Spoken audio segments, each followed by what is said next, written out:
селе Хатасы готовятся к премьере спектакля по мотивам Аланхо Сергея Зверева.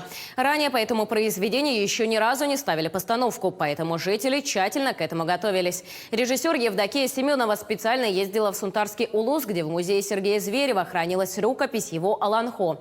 Также для постановки специально заказали костюмы героев в швейном цехе театра Аланхо, а музыкальные национальные инструменты готовили в Горном Улусе семья Махначевских.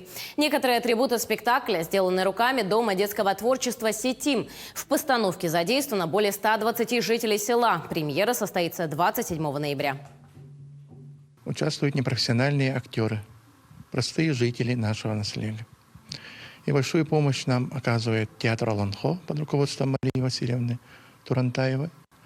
Костюмы, реквизиты, правильная постановка голоса для пения таюка. Репетиции идут полным ходом. Премьера у нас намечена на 27 ноября.